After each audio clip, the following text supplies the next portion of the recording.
بالاخير قررنا نروح الى نشوف ليبيا القذافي. كان هو الطرف الباقي في الانتاج. طلبنا موعد، نحن طبعا عندنا 3 ايام ما عارفين بدنا نروح. البواخر في طنجة، نحمل هالاجهزة، المعدات، الديكورات، ما عارفين وين رايحين، لازم نترك المغرب. وطلبنا موعد من القذافي مجلس قيادة الثورة، واعطونا الموعد ثاني يوم. وذهبت انا ومساعدي وما اخذنا بعض الافلام المصورة اخذناها معنا لعرضها اليهم. عبيدة وانا وعلي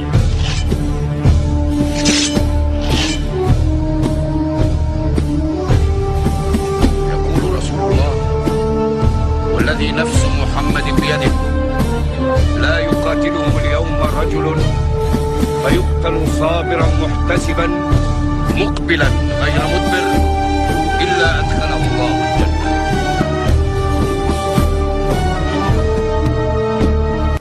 ذهبنا إلى طرابلس وحضرنا الاجتماع، وكان مجلس قيادة الثورة مجتمع، وطبعا عرضنا اللقطات اللي صورناها. ونحن عم نعرضها ظهر مشهد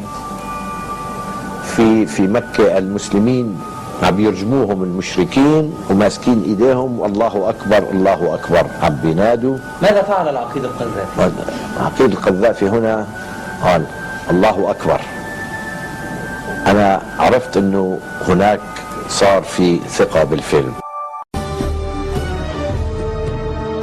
خلص الفيلم قال لي القذافي شو المشكلة؟ قلت المشكلة كذا كذا كذا، نوع من الدعاية الإعلامية اللي صارت مضادة للفيلم خلت بعض الدول تعارض.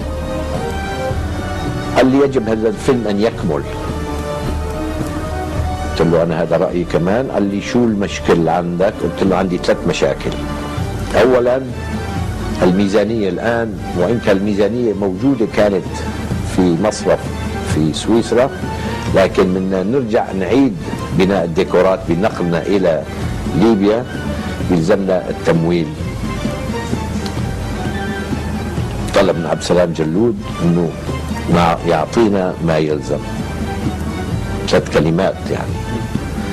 ثاني مشكل قلت له قضية المجاميع. المجاميع في المغرب كانت جدا سهل الحصول عليها، بتطلب 1000 بيجيك 5000، هم وخيلهم بأسعار رخيصة كانت كثير. قال له لأبو بكر يونس كان قائد الجيش أعطيهم القوات المسلحة. بس أنا ما طبعا قلت له حضرة الرئيس قوات مسلحة ما فينا، كلهم شباب وحالقين وجوه مش بدي الوجوه المختمرة شوية المسنة يعني. قال لهم أعطيهم المقاومة الشعبية.